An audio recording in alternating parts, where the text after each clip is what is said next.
નમસ્કાર મિત્રો, અમારા વિડીયોમાં આપ સૌનું હાર્દિક સ્વાગત છે। મિત્રો, આજે આપણે વાત કરવાના છીએ 70 વર્ષ પહેલાં પાકિસ્તાનની બોર્ડર પર બનેલી ઘટના। લગભગ 70 વર્ષ પહેલાંની વાત છે। એ સમય એવો હતો કે જેમાં હૃદય પરના ઝાટકા તો પડતા જ હતા, પરંતુ લોકો પાસે તૂટવાનો હક પણ નહોતો। હું જ્યારે માત્ર 10 વર્ષનો હતો અને અમે રહેતા હતા અલિયારના ટંડા હાલના પાકિસ્તાનની ધરતી પર। ગામ નાનું હતું, પરંતુ એ ગામમાં અમારા જેવી હજારો શ્વાસોની આશાઓ વસતી હતી। કોઈના કૂવામાં નવા પાણી આવતા, કોઈના આંગણે માખણની સુગંધ ફેલાતી, પરંતુ એ બધા દિવસો થોડા જ રહ્યા। એ દિવસે બપોરે મેં સામાન્ય રીતે ચણાના દાણા ખાઈને ગલીમાં રમવા દોડવું હતું, પરંતુ સાંજ પડતાં જ ગામનું વાતાવરણ કંઈક અલગ લાગતું હતું। પવનમાં અજાણી ગંધ, ડર, દહેશત અને ભયનો રેલાવો। લોકો એકબીજાને આંખોથી પ્રશ્ન પૂછતા હતા કે દરમિયાન મારા પપ્પા હેમાભાઈ દોડતા દોડતા ઘરે આવ્યા, મોઢા પર પરસેવાનો ડાઘ, શ્વાસ ફૂલેલો, આંખોમાં ગભરાટ। જલ્દી કરો, જલ્દી, આપણે ગામ છોડવાનું છે। આજે આપણા જ આ વાક્ય સાંભળતા જ ઘરમાં શાંતિના બધા દીવા બુઝાઈ ગયા। મારી માતાના હાથમાંથી લોટ વણાતો વેલણ જમીન પર પડી ગયો। બહેનો તરત જ એકબીજાને જકડી લીધી અને હું નાનકડી ઉંમરના હોવાથી કંઈ સમજાતું ન હતું। ફક્ત પપ્પાની આંખોના ભયથી સમજાઈ ગયું કે આજે કંઈક બહુ મોટું, બહુ થરથરવા દે એવું થવાનું છે। ગામમાં રડવાનો અવાજ એક દશામાં અમારા જેવા હિન્દુ પરિવારોને ચેતવણી મળી હતી કે તમારા માટે હવે અહીં જગ્યા નથી, છોડી દો સરહદ, નહીં તો જીવ બચશે નહીં।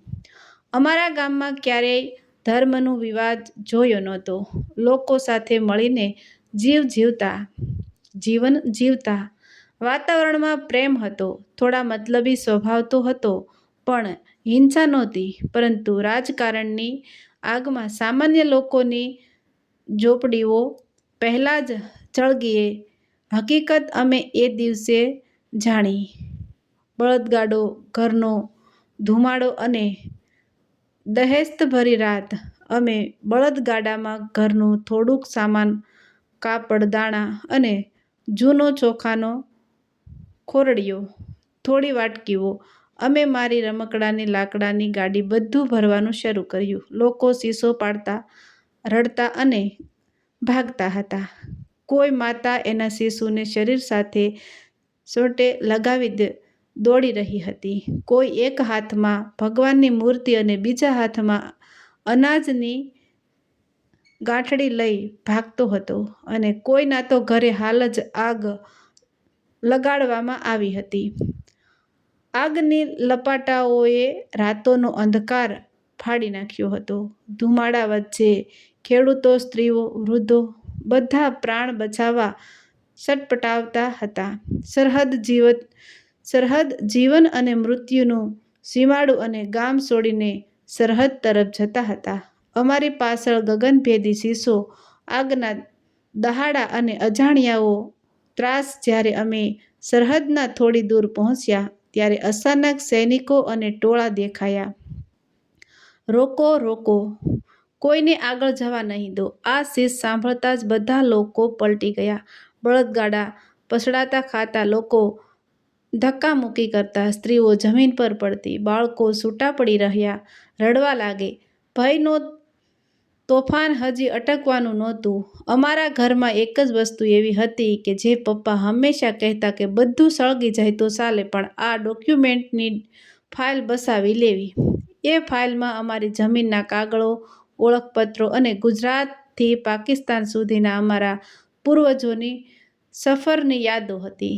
સરહદ પર તો અમને બળદગાડા પણ છોડી દેવા પડ્યા, કોઈને આગળ જવા દેતા નહીં, અને પાછળ ફરીને તો મોત। અમે ભાગ્યા। ધક્કો, ધૂળ અને દહેશત। હું તો પપ્પાની બાજુમાં જ હતો, પરંતુ જ્યારે સૈનિકોએ જોરથી ધક્કો માર્યો ત્યારે હું હાથમાંથી છૂટી ગયો. મારી પાસે એ જ ફાઇલ હતી. મેં પપ્પાને અવાજ આપ્યો, "માં, પપ્પા, હું અહીં છું." પણ એ અવાજ આગલા જ ક્ષણે લોકોના રોદનની ગંજારમાં ખોવાઈ ગયો. હું રણ તરફ દોડતો ગયો. સૂરજ તપતો, પગ નીચે ગરમ રેતીનો કાળઝાળો. પાછળ વળી જોઉં તો લોકો પર હુમલો થતો. કેટલાકને પકડતા, કેટલાકને ઘસડતા. 10 વર્ષની ઉંમરે મૃત્યુ પહેલી વખત એટલું નજીકથી જોવા મળ્યું. પરંતુ મારી છાતી પર દબાવેલી ફાઇલ એ મને દોડવાનું બળ આપતી હતી. રણ નિષ્ઠુર હતું, પણ પાછું ફરવાની કોઈ જગ્યા પણ નહોતી. એ રીતે હું ચાલતો રહ્યો, દોડતો, થંભતો, પડીને ફરી ઊભો થતો. કેટલાક દિવસો પછી રણમાં અજાણી ભીડો સામે મુલાકાત થઈ. રેતીના ટીકરા પાર કર્યા પછી મને સમજાયું કે હું એકલો નથી. રણના વચ્ચે અનેક લોકો મારા જેવા કંડારાયેલા ચહેરાઓ, થાકેલી આંખો અને બેચેન શ્વાસો લેતા અનેક પરિવારો, બધા જ ભારત તરફ આગળ વધતા હતા. કોઈને પાસે પાણી ન હતું, કોઈને ખોરાક, કોઈ વૃદ્ધને તો પગ ઉપર ઊભા પણ ન રહી શકાય.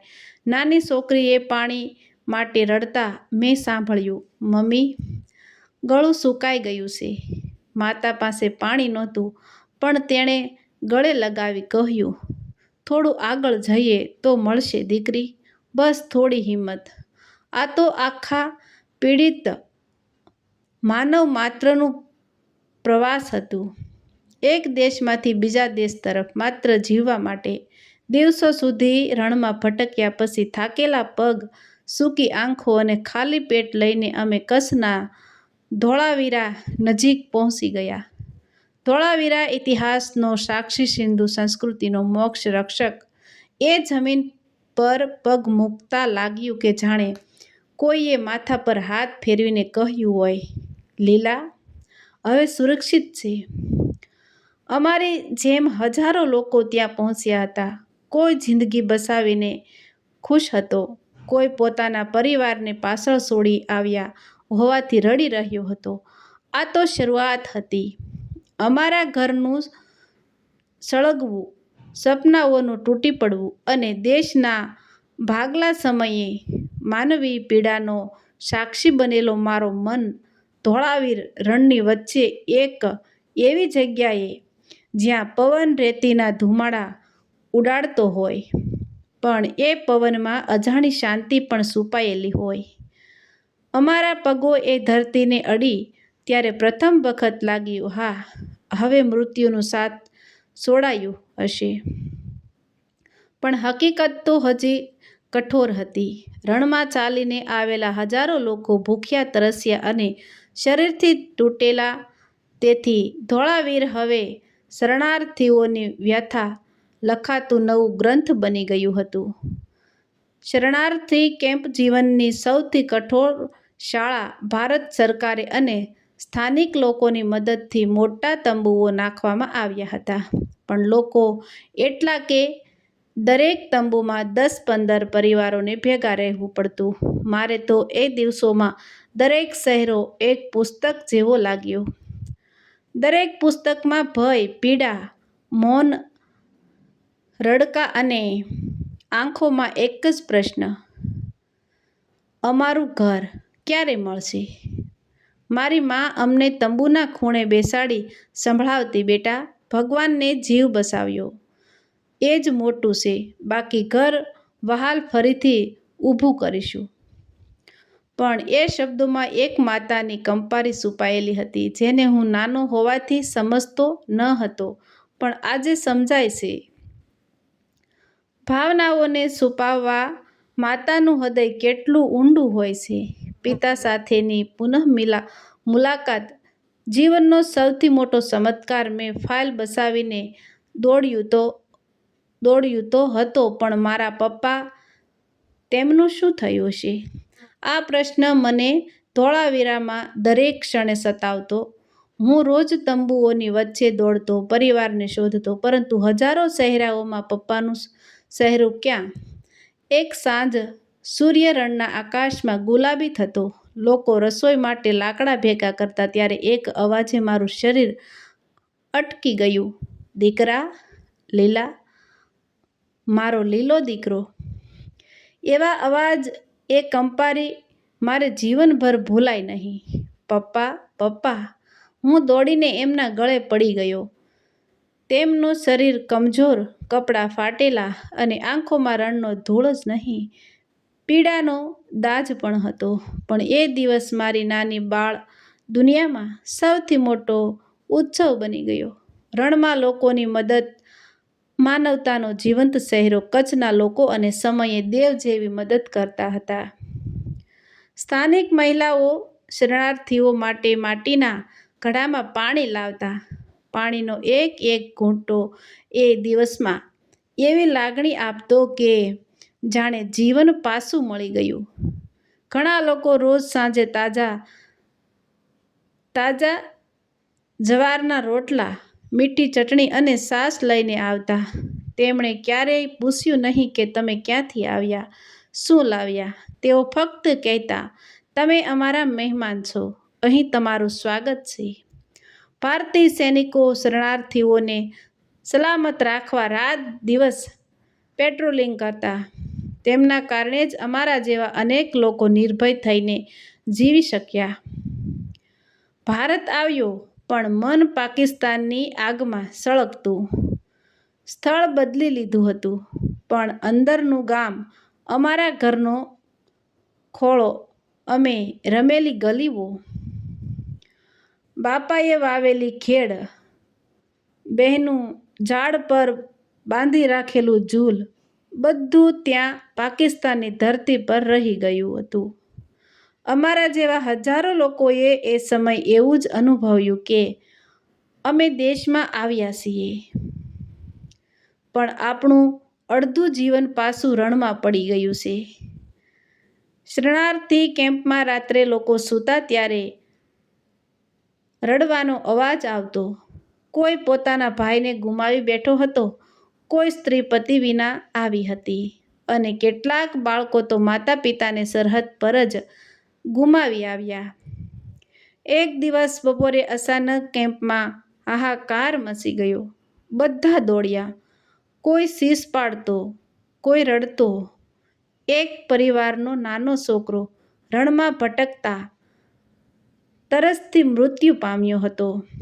તેના માતા પિતાએ તેને ધોળાવીર લાવ્યા, પણ શરીરે જીવ નહોતો. એ રડવાનું દ્રશ્ય મારા મનમાં આજે પણ અગ્નિ સરખું સળગે છે. માતાની બૂમો, મારા મોહનને તો પાણીનો એક ઘૂંટો પણ ન મળ્યો. આ વાક્ય કેમ્પના દરેક હૃદયને કાતર સમું કાપી ગયું. તે દિવસ એ કેમ્પના લોકો સમજ્યા, આ સ્થળ સલામત છે, પણ મન હજુ યુદ્ધમાંથી બહાર નથી આવ્યું. નોંધણીથી લોકોને નવી ઓળખ મળતી. થોડા દિવસો પછી સરકારે શરણાર્થીઓની નોંધણી શરૂ કરી. દરેક પરિવારને નવું નામ, નવો ગામનું સરનામું અને વસવાટ માટેની જગ્યા આપવાની પ્રક્રિયા ચાલતી. મારા પિતાએ એ જ ડોક્યુમેન્ટની ફાઇલ અધિકારીને આપી. તેમણે કહ્યું, અમારી પાસે આ ફાઇલ બચી છે. આ તો અડધી જિંદગી ફરીથી જીવવા જેવી બાબત છે. પપ્પાની આંખો ભીની થઈ ગઈ. મારો દીકરો આ ફાઇલ લઈને રણમાં દોડતો બચી ગયો, નહીં તો અમે તો ખોવાઈ જવાના હતા. એ સાંભળતા અધિકારીએ મારા માથા પર હાથ ફેરવ્યો અને કહ્યું, બેટા, તું ફક્ત ફાઇલ બચાવી નથી, તે તમારા આખા પરિવારનો ઇતિહાસ બચાવી લાવ્યો છે. ધોળાવીરના શરણાર્થી કેમ્પમાં અમારું શરીર તો બચી ગયું, પણ મન તો હજુ સુધી અલિયારના ટંડાની રાખમાં સળગતું જ હતું. અમારે બાળપણની દરેક ગલી, દરેક વૃક્ષ, દરેક પડોશી, બધું એ પારની સરહદ પર રહી ગયું હતું. પણ જીવન આગળ વધે છે. ભલે માણસ અંદરથી કેટલી વખત મર્યો હોય. નવી વસ્તી કચ્છના ખડક વચ્ચે જીવીને ઉછેરવાનો સંઘર્ષ. થોડા દિવસો પછી સરકારે અમને નાના નાના જૂથોમાં વહેંચી નાખ્યા. કોઈ પરિવાર ભુજ પાસે, કોઈ મંડવી તરફ, અને અમારો પરિવાર કચ્છના પૂર્વ ભાગમાં આવેલા ધોળાવીર ખાડી વિસ્તારની આસપાસ, જ્યાં રણ હતું, પવન હતો, ખારાશ હતી. પણ અમારે માટે એ જ ધરતી સ્વર્ગ જેવી લાગતી હતી, કારણ કે અહીં કોઈ આપણું ઘર સળગાવતું ન હતું, કોઈ આપણને ધમકાવતું ન હતું, કોઈ કહેતું ન હતું કે તમારા માટે અહીં જગ્યા નથી. પણ મોટો પડકાર એ હતો કે કામ ક્યાંથી મળે. પપ્પા ખેડૂત હતા, પણ અહીં તો ખેતી માટે જમીન પણ ન હતી અને પાણી પણ ન મળતું.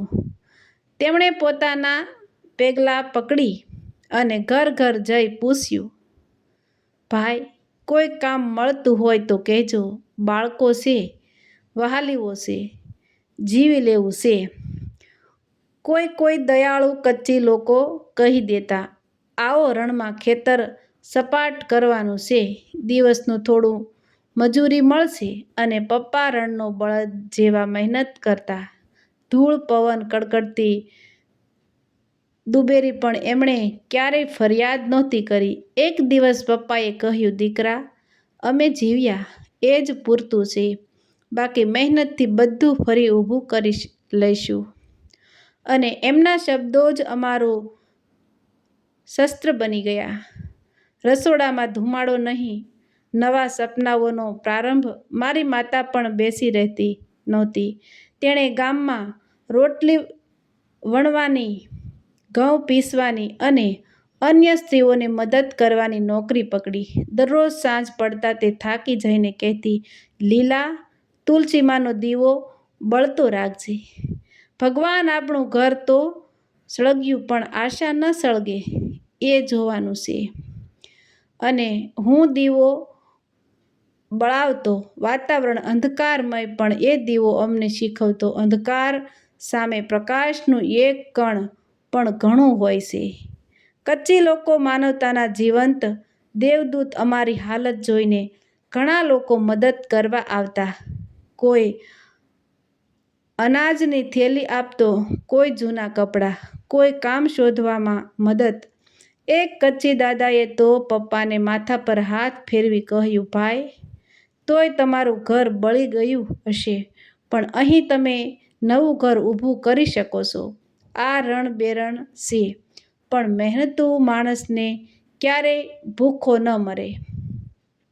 એ દિવસથી પપ્પામાં નવી ચેતના જાગી. ધીરે ધીરે અમે ઝાંપડી બનાવી. ફાટેલા ટીન, જૂના વાંસ, શણિયેરે મળેલા દોરડા, બધું ભેગું કરીને એક નાનું ઘર. વરસાદ આવે તો છત ટપકતી, પવન આવે તો દિવાલો હસમસતી, પણ એ ઘરમાં પ્રેમ હતો. અને પ્રેમ હોય ત્યાં મહેલ જેવી અનુભૂતિ થાય. બહેન વારંવાર કહેતી, મને અમારી જૂની ઓરડીની યાદ આવે છે. માતા તેને બાહોમાં ભરી સમજાવતી, દીકરી, ઘર ઈંટનું નહીં, સાથે રહેતા લોકોનું હોય છે. થોડા મહિનાઓ પછી શરણાર્થી બાળકો માટે એક નાની સ્કૂલ શરૂ થઈ. એક જૂના તંબુની નીચે ધૂળ, ગરમી અને માત્ર પાટિયું, ખડો, પરંતુ શિક્ષક અમારા જેવા જ એક શરણાર્થી જે પાકિસ્તાન છોડીને આવ્યો હતો. તેમણે અમને પહેલા જ દિવસે કહ્યું, બાળકો, જ્ઞાન એવું છે કે જે કોઈ દેશની સરહદ પર અટકતું નથી. અમે અહીંથી નવો વિશ્વ ખડું કરીએ. મારું બાળપણનું મન તેમના શબ્દો સાંભળી ગર્વથી છલકાતું. એક દિવસ પપ્પા મને લઈને ધોળાવીરના જૂના અવશેષો જોવા ગયા. પથ્થરની નહેરો, પ્રાચીન દિવાલો અને હજારો વર્ષ જૂનો ઇતિહાસ. પપ્પા બોલ્યા, જો બેટા, આ શહેર હજારો વર્ષ પહેલાં સુકાઈ ગયું, નષ્ટ થયું, પણ લોકો ફરી ઊભા થયા, અને અમે પણ થશું. અને એ ક્ષણે મને અંદરથી લાગ્યું સાચા અર્થમાં જન્મ હવે થયો છે.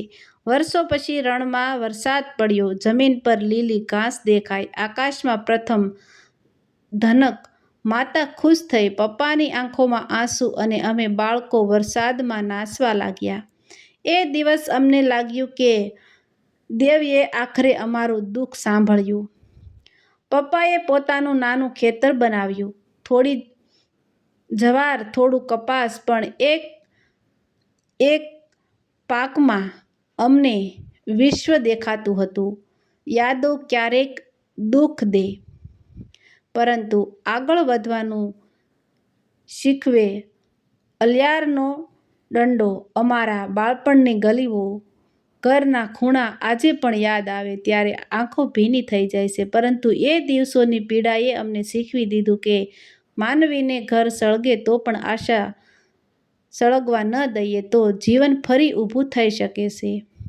અમે ઊભા થયા ધોળાવીરની રેતીમાંથી, જીવનના કરકચાર રણમાંથી, પરંતુ સૌથી મહત્વનું, હિંમત ગુમાવી નહીં. આજે વર્ષો વીત્યા, હું વૃદ્ધ થયો છું, પરંતુ ધોળાવીરના રણમાંથી શરૂ થયેલી નવી જિંદગી, પપ્પાની મહેનત, મારી માતાની હિંમત, કચ્છના લોકોનો પ્રેમ, બધું આજે પણ મારા હૃદયમાં જીવતું છે. અને જ્યારે હું સાંજના સમયે રણના આકાશ તરફ જોઉં છું ત્યારે માત્ર એક જ વાત યાદ આવે છે. દેશના ભાગલાએ અમારી ધરતી છીનવી લીધી, પણ મનનો હિંમતનો તાકો ક્યારેય ના તૂટ્યો. મિત્રો, આવા જ નવા વિડીયો જોવા માટે અમારી ચેનલ સાથે બન્યા રહેજો. અમારી ચેનલને સબસ્ક્રાઈબ કરી દેજો.